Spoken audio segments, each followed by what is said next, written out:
to you, so just go ahead and step out here with us. Oh, we can talk right here, right? I'm gonna have you step out here. The ladies around here said if you do take photographs or videos of them, to not post them in any manner or anything. Okay? Well, my intention is not to record it by individual. And then also just don't disrupt the business, okay? That's the problem, because you guys think you can just get behind a motherfucker and pull him the over for no fucking reason, and that pisses me off. No, you violated our rights by pulling us over without us breaking the law. You said an apology, possible reprimand. Correct. How do I contact you? I can give you... You're going to give me your name and number? Correct. I'll give you the name of my company. Okay. My company is Long Island Audit, Inc. Sir, you can not like me, that's fine. Dude, I don't. That's fine. I don't like you. I want you to understand. I was called here. You know what? Finish the traffic stop. I got shit to do. Get the out of my face, man. All right, guys. This is the kind of confrontation that instantly exposes the growing tension between authority and constitutional rights in America. What started as a simple moment on a public roadside quickly exploded into a heated dispute after police officers approached citizens who were legally taking photographs in public. No crime had been committed. No threat had been made. Yet officers activated their lights and initiated what many would later call an unconstitutional stop. The citizens immediately pushed back, arguing that law enforcement had no legal basis to detain or question them. And honestly, this is where the situation becomes explosive. The Fourth Amendment exists to protect ordinary people from unreasonable searches and seizures, but once again, frustration boiled over as citizens accused officers of abusing power under the color of authority. In moments like these, the camera becomes more than a recording device. It becomes a shield against silence, intimidation, and unchecked government overreach. It's the fucking problem, because you guys think you can just get behind a motherfucker and pull him the fuck over for no fucking reason, and that pisses me off. No, you violated our rights by pulling us over without us breaking the law. Now here's where the encounter completely spirals out of control. The officers insisted they only wanted to make contact after a woman complained that photos had been taken of her in public. But the citizens weren't backing down for even a second. They demanded badge numbers, challenged the legality of the stop, and repeatedly reminded deputies that taking pictures in public is absolutely protected under the Constitution. The anger was raw, aggressive, and impossible to ignore. One citizen exploded, accusing officers of believing they could pull people over for no reason simply because they wore a badge. And that statement hit hard. Because beneath all the yelling was a deeper accusation that too many citizens feel police have normalized stopping innocent people without reasonable suspicion. The deputy attempted to defend his actions, but every answer only fueled more outrage. What should have been a brief interaction had now transformed into a public lesson about rights, authority, and the dangerous consequences of misunderstanding constitutional limits. Fine, how are you doing? I'm good. What's happening? Hey, Deputy, or Sergeant Thickman with the Sheriff's Office. Okay. We can see that. Okay. What's your badge number? What's that? What's your ID number? 332, I'm sorry. 332? All right. Yeah. Why'd we pull over? I don't know. Why you pulling us over? The lady said y'all were taking a picture of her. I was just... Is that against the law? No, sir. No. Then why did you pull us over? You actually broke the law pulling us over, because we haven't broke a law. I'm just No, there's no investigation unless we had a crime committed. And we haven't committed a crime, but you just turned your red lights on. Okay, then why are you allowed to take that crosswalk and drive up the road to turn in there? Yes, sir. We can cut across those. And Regular? drive up this road Into oncoming traffic. into that other road there. Well, yes, sir. I come up here to make contact with y'all. I mean, No, coming from that direction, coming this way. That lady in that car, whoever it was, man, woman, turned into that turning lane, came towards us. We were parked on the side of the road taking pictures, and she came towards us in the oncome traffic lane. I got it on video. see, I wouldn't have known. I got it on video. But either way, you pulled us over without a reason, We're man. in public. We can What video I'm and saying is film I anything we wouldn't have want. known that if I hadn't come and made contact. Yeah, but see, you don't get to just make contact because you feel like it. You don't just get to pull people over with your blue lights on because you feel like it. We have to have broken a law. That's the disconnect between you and me right now. Sir, how would I got You don't get to pull people over unless they break laws, sir. How would I have gotten you to stop? What reason do you have us to stop? If I needed to make contact. For what legal reason? What wall did we break? Listen, we were in public. We were on a public road. Taking a picture of somebody is not illegal. That's exactly what you should have told her. That's all y'all got to do. So I need to file a complaint. I need to file a complaint against you because you don't get to just ride around pulling people over because you want to. That's all I need. You don't need to know that. You don't need to know a damn thing. This is fucked up. That's the fucking problem because you guys think you can just get behind a motherfucker and pull him the fuck over for no fucking reason, and that pisses me off. No, you violated our rights by pulling us over without us breaking the law. You have no right to do that. You know, it's still, don't you understand? You have a badge. You have a duty to bust people. You don't have a right to pull people over that haven't broke a law. How do you not get that? Sir, have I asked you for ID? It don't matter. You don't get no ID from me. You won't get ID from me. You don't even get to ask. It ain't part of your job. I don't know who y'all are. It don't matter who we are. My point is, you think you can just drive around and pull people over for no reason. You really believe that? For taking a picture of somebody in public. What you should have done was you should have addressed her, not us. You should have told her what we did. what was going on. We she didn't said do nothing somebody in the illegal. gold truck and took a picture of her. Said, I'll go make contact and see what's going on. Make sure everything's okay. Wait a minute. You have a right to pull somebody over because somebody said that they took a picture of them in public. Okay. You believe that in your mind? Well, really? Y'all have a great day, okay? You too. I'll have a great day when I file my complaint for you pulling us over illegally, man. You just don't get to pull people over because you fucking feel like it. That's bullshit, man. You know it and I fucking know it. No, I already know your shit. I'm the one who he fucking told get the hell out of here. Boy, get your ass off the steps, remember? In the courthouse down here? No, your sheriff said that to me. I'm that guy. I'm the guy that you're a sheriff. Let me say it in English this time so you can understand. That's you, sir. You can say whatever you want. It don't matter. You don't get to just fucking pull people over for no reason, dude. What the f is wrong with you, man? Don't you know your job? Then get your ass back in your car. What you need to do, you should have never fucking came out here and fucked with us to start with, man. This is bullshit. You don't fucking pull people over without a reason. When the will you understand this, man? What the f is wrong with these people? But guys, the tension didn't stop there. Even after the deputy attempted to leave, the citizens continued pressing him over what they viewed as a blatant abuse of power. The confrontation became deeply personal as one citizen recalled previous encounters with local law enforcement, accusing officers of intimidation and disrespect toward the public. Every sentence carried years of frustration behind it. The deputy avoided escalating physically, but the verbal clash only intensified as the citizens insisted they would file formal complaints and pursue accountability. And this is the uncomfortable reality many Americans are now documenting with cameras every single day. Citizens no longer trust that authority figures will automatically respect constitutional rights unless those interactions are recorded from start to finish. The officers may have viewed the stop as harmless questioning, but to the people involved, this represented something much bigger. A dangerous mindset where innocent behavior is treated as suspicious simply because someone in power decides it should be. For what, Brent? Open request for the county.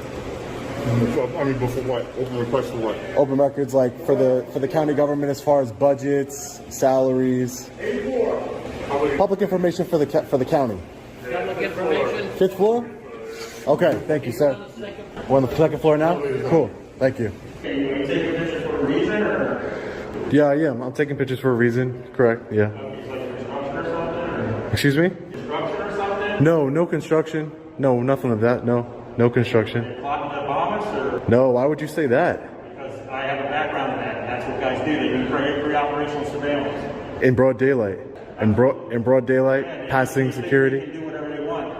We have protocol. Well, I have a history with that flag that you're wearing on your mask, and it's not too good of a history, but I'm not going to judge you based off of that flag. Because it sets you apart from your job is to protect and serve the public. Your job is not to band together with your buddies and make a desecration of the flag. And that's no different than a gang flag. Move about your business. Yeah. So why you shouldn't have talked to me then if you don't want to hear the truth? That's all. Yeah. Sure. It is a desecration of the flag. It is. You ever served in the military? It is a desecration of the flag. Have you? Have you? Have you? Have you? I served in the military. So why are you just desecrating the flag then? It's not a desecration. Move along. Do you want to read the flag code? I'll pull it up on my phone. Are you a law enforcement officer? Or are you security? Can I get your name and badge number, sir? Anyhow. Can I get your name and badge number? You're very unprofessional and I'm going to submit a complaint against you. Can I get your name and badge number? Anyhow, Bill. I don't have to talk to you, sir. I'm asking you as a public servant for your name and badge number, sir. That's all I'm asking. You made contact with me. I didn't want to talk to you. I was going about my business. Hey, can you come over to Main Street? All right, thanks.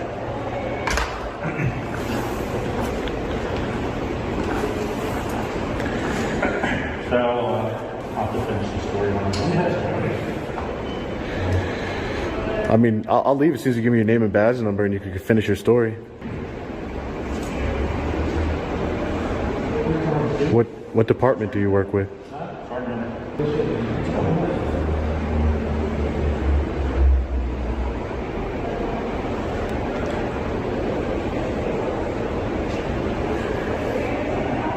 Such an ignorant statement that am I planning to bomb the place? Serious? Police officers kill people all the time. Did I go up to you and say, are you planning on killing me? Very ignorant statement. And it's a statement that's not bridging the gap. This gentleman from my area, he's annoying me. Nobody better put their hands on me. I don't care if I'm annoying you. You talk to me. You talk to me. Sir, hi. Can I get your name and badge number? Yeah, it's Hendricks, Sergeant. Sergeant Hendricks? Yep. And you don't have a badge what are you number? doing? What's your business right here, right now? Oh, I was filming. I'm a member of the press. I'm gathering content for a story, and then this gentleman who refuses to identify himself to me wanted to say that he thought that I was. His name's right there. If you want to see his name, you know. I mean, I'm sure it's what agency are you with? We're with the county Bucks. The county of Bucks. Yeah. Police officers. Peace officers. Yeah. Peace officers. Okay. So yeah, basically, I wanted to. He made contact with me. I was just peacefully doing my thing, and he automatically assumes, are you going to be blowing up this building? Because that's what I have a history of. And all I told him was, I have a history of people who wear the flag that you're wearing tend to think that police officers are better than the public and defend police officers even when they're wrong. So police officers kill people all the time, right? So why I wouldn't go up to somebody, that's a very rude comment. I wouldn't go up to him and say, hey, are you going to kill me today? Am I going to bomb the building? Really? The documentary shifts to another disturbing confrontation, this time inside the Bucks County Administrative Building in Pennsylvania. An independent journalist entered the public building to gather footage and request public records, something fully protected under the First Amendment. But suddenly, the atmosphere changed when Officer Woolley approached with a shocking accusation. Instead of simply asking routine questions, the officer bluntly implied the journalist could be planning to bomb the building. Imagine hearing that while peacefully filming in a government facility. The accusation immediately triggered outrage, not only because it was baseless, but because it carried the weight of criminal suspicion without evidence. The journalist calmly explained he was there for lawful press activity, but the damage had already been done. The situation quickly evolved into a fierce debate over respect, profiling, and abuse of authority. And once again, a camera captured everything, every accusation, every refusal to identify, and every moment that transformed ordinary oversight into a constitutional confrontation. How I'm here, it's uncalled for. Why? Because of how I look? Is that why he's going to say that I'm bombing the place? I don't think so. But I mean, my simple question is, what is your business right now? My business right now is I want to file a complaint against this officer. I don't know his name. I can't see that far. I can't see his name tag from here. I would like to file a complaint. Very unprofessional. Okay. Very unprofessional to assume that I'm going to blow up a building. And I have a feeling it has to do with how I look. And like I said, I didn't, there was plenty of people with your mask on out there, and I didn't go up to them. I'm talking.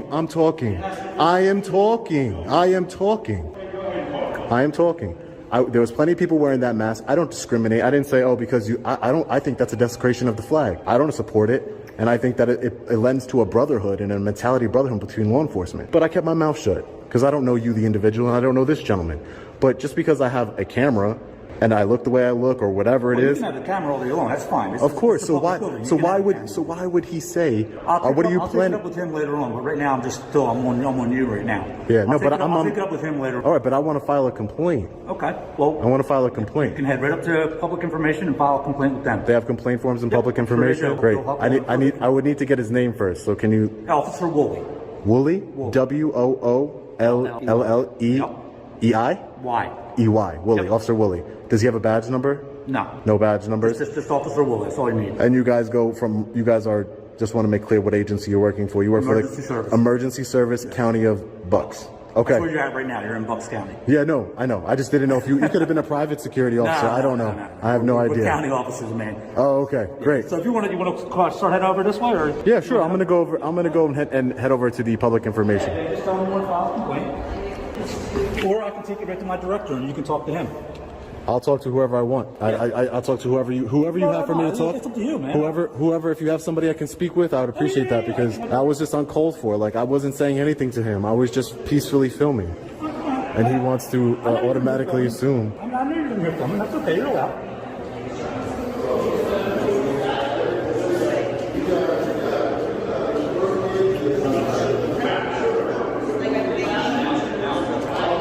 What press agency did you say you're with? I'm independent. I'm independent. Yeah. Yeah, I was filming the whole building. I never had a problem until I got over to him. No, I saw you. I saw you in the building. I'm fine with you being in the building. I know you want the public information. Yeah, I was conducting business. I wanted to get the. I'm working on a story. That's fine. Yeah. We're okay with it. Yeah, I know. Thank you. I appreciate that. Just that's a little uncalled for. That's a little de-escalation goes a long way. Let's have a seat right there. I'll get my boss. All right. Thank you. Hey, Chief. Can I get a second? I guess I ever let that complaint. All right. And this is where things become incredibly uncomfortable for law enforcement. The journalist directly challenged the officer's professionalism, comparing the offensive accusation to asking police officers whether they planned to kill someone. The point was sharp, emotional, and impossible to ignore. A sergeant eventually arrived to calm the situation, but by then the citizen's frustration had already reached another level. He explained that he had peacefully entered the building, passed security screening, and exercised lawful press freedoms before suddenly being treated like a potential terrorist. The exchange exposed a growing divide between citizens who document public officials and officers who immediately view cameras with suspicion. Even while remaining mostly composed, the journalist made it crystal clear that he intended to file a formal complaint. And honestly, guys, this is the bigger issue hiding beneath these confrontations. When citizens exercising constitutional rights are instantly treated like threats, public trust in government begins collapsing piece by piece. Just so you know, he is filming. Okay. All right, sir, come on in, please. Thank you, Sergeant. Hey, no worries. How you doing today, sir? And this is our Chief Daly. Chief, nice to meet you. Nice to meet you. Chris Daly. Nice to meet you, Chief. Yep, all right. So, You can sit down if thank you you. like. Thank you. Thank you, Chief. Chris Daly, Chief, right? Chris Daly, yeah. Okay. So basically, I was walking around filming, which I didn't have any problems with any of your officers here. I passed the mag, no one ever told me I couldn't film, as is my First Amendment right. I am a member of the press. I was conducting a story here. I went to public records, just you have a beautiful building here, Chief. So I was just getting the lay of the land and seeing, never been here before. So I'm walking by Officer Woolley, and he says, "What are you doing here? Why are you videotaping? Are you going to blow up the place?" And I think that was extremely unprofessional behavior. I don't know if it has to do with the way I look or a combination of the way I look and the way of the camera and me having a camera, but to automatically come up to me and say, "Are you going to blow up the building? Are you doing surveillance to blow up the building?" Completely uncalled for. I tried to get his identification. I said, "Sir, can you identify yourself to me?" He wouldn't identify himself, and he called the sergeant behind me. And I will say the sergeant has been very professional, and he doesn't have a problem with me filming. And it's just it took me back a little bit to be. You're allowed to film here, man. For sure, yeah, I know. And I'm not, I passed the mag. I'm not trying to cause any problems. You asked him to identify himself? And he wouldn't identify himself, which I'm sure, I haven't looked into the policies. I'll go up to public information and get your policy, but I'm sure it should be, your policy should state, like every other law enforcement is, especially I didn't make contact with him. He made contact with me and said I was going to blow up a building. So I wanted to know, that's for him to say that to me, that's disparaging my character. That's not who I am. I'm not plotting anything. And he said that he would not identify himself. Yeah, he just stood quiet. Just stood quiet. Okay.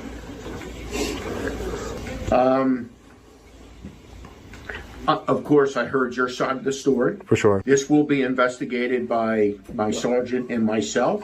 As I said, I will be talking. We will be talking to this. Yeah. Now, I would first of all, if this happened, and I'm taking your word at this point, correct. If this happened, if you want to give me your email, I can email you a copy of the video if you'd like. No, that's up to you. But is it? There's my card. Here's what I'm gonna do. I need to make you whole. If in fact everything you said, and I have no reason to doubt that it didn't happen. What do I need? I apologize for the officer's conduct, but what do I need to make you whole? I would like the officer to be reprimanded and for him for an apology from him. If he can give me an apology, I don't appreciate what he said to me. I thought it was really unprofessional. And then when I asked for his name, and then he tells the sergeant here to remove him from my area. Like if he has authorization to put his hands on me or touch me or anything, he does not. No, not Can't unless remove it- me. I'm in a not- public building. I'm not causing a disturbance. Right. I'm not doing I won't anything. argue that. So how? So you said an apology, possible reprimand. Correct. How do I contact you? I can give you. As the conversation continued, the citizen doubled down on his accusations, arguing that Officer Woolley's comments were not only offensive but potentially discriminatory. He insisted the officer judged him based on appearance, clothing, and the simple fact that he carried a camera. The sergeant attempted to de-escalate, eventually identifying the officer and directing the citizen toward the complaint process. But even then, the atmosphere remained tense. The journalist repeatedly emphasized that he had never caused a disturbance, never threatened anyone, and never violated building policy. Yet despite all of that, he still found himself defending his existence in a public space. And this is exactly why so many activists and independent journalists continue filming government buildings across the country. They believe transparency matters. They believe accountability matters. Most importantly, they believe public OFFI.